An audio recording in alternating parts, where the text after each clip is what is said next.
En avion, j'ai mal au cœur dans les virages. Et j'ai peur, depuis mon premier vol. Je ne m'en cache pas. La peur est ma meilleure compagne. On s'arrange toutes les deux. Là où j'ai peur, je fonce. J'ai besoin de trembler. Trembler, c'est vivre.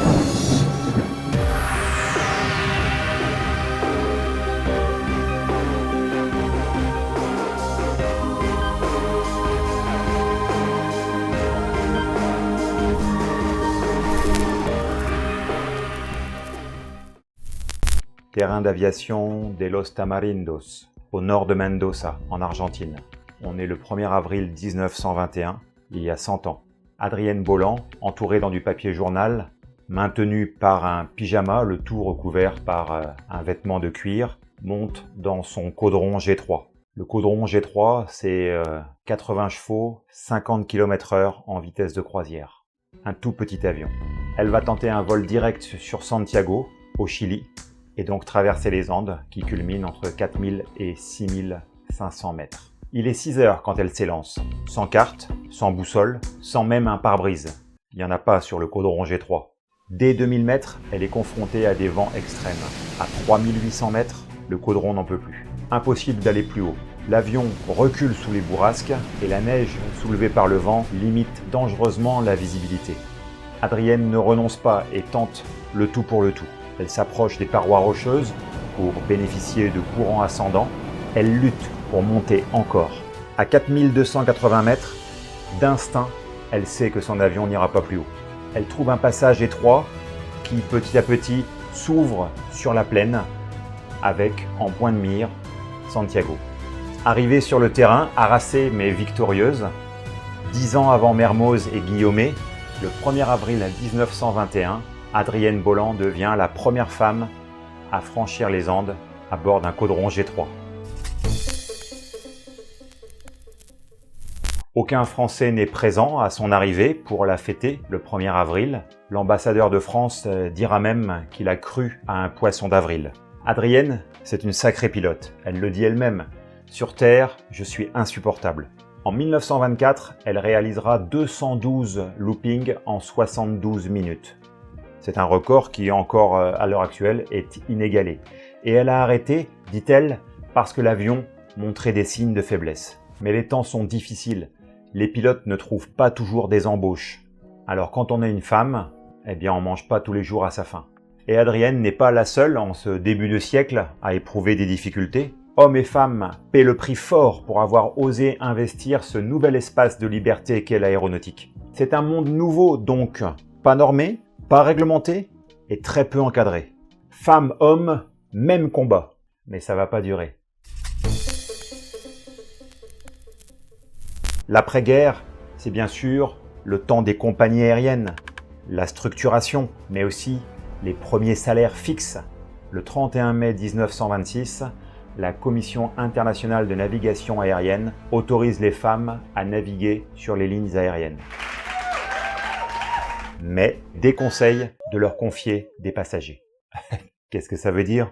Eh bien, les femmes pilotes sont de facto écartées de la possibilité d'un emploi salarié stable. Alors pour survivre, bien sûr, elles feront les clowns dans les meetings, au risque de leur vie. À 7 reprises, Adrienne Bolland échappera à la mort, accident ou sabotage, qui sait? Bien sûr, Adrienne Bolland n'est pas la seule à subir ces injustices. Maryse Bastié, une icône des pilotes de l'époque, dira même « Voler, c'est merveilleux, mais que ne suis-je un homme ?» Dès 1934, Adrienne Bolland, Maryse Bastié et Hélène Boucher s'engagent dans un combat politique pour le droit de vote des femmes. Elles soutiennent Louise Weiss qui se présente pour les législatives dans le 5e arrondissement de Paris. Madame Weiss qui deviendra, de 79 à 83, la doyenne des députés au Parlement européen.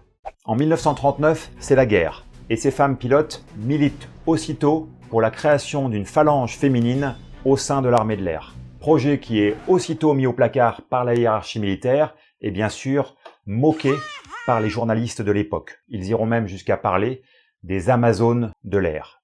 Ces pionnières ont été dépossédées, poussées à la marge de l'aéronautique par l'arrivée d'avions sérieux, puissants, rapides, militaires, bref, gonflés aux hormones. La guerre passe, le droit de vote des femmes est enfin accordé par De Gaulle en 1944, Au passage, notez que c'est un siècle après le droit de vote des hommes. Et tout ça, eh bien maintenant, c'est de l'histoire. Je crois pas, non. Lorsque M. Hafner, pilote de ligne, se charge lui-même en 1972 d'aller retirer un dossier d'inscription à l'ENAC pour son enfant, on lui donne le conseil suivant. « Que votre fils remplisse bien toutes les rubriques. » Il répond « C'est pour ma fille. » Aussitôt, le dossier lui est retiré des mains. Il faudra compter avec l'intervention de Madame Marie-Joseph de Beauregard, présidente de l'Association française des femmes pilotes, du ministre et le vote d'une nouvelle loi pour qu'enfin Patricia Hafner puisse rentrer à l'ENAC. Elle passera commandant de bord chez Air France en 1991. C'est vrai, c'était les années 70, depuis tout a changé. Pas vraiment. Caroline Aigle, dit Moineau, est en 1999 la première femme pilote de chasse à être affectée dans un escadron de combat de l'armée de l'air. Pendant sa brillante formation à Polytechnique, elle devra se battre pour avoir le droit de porter l'uniforme, et notamment le fameux bicorne. Bon, ok, c'est fini maintenant, non? Bah non.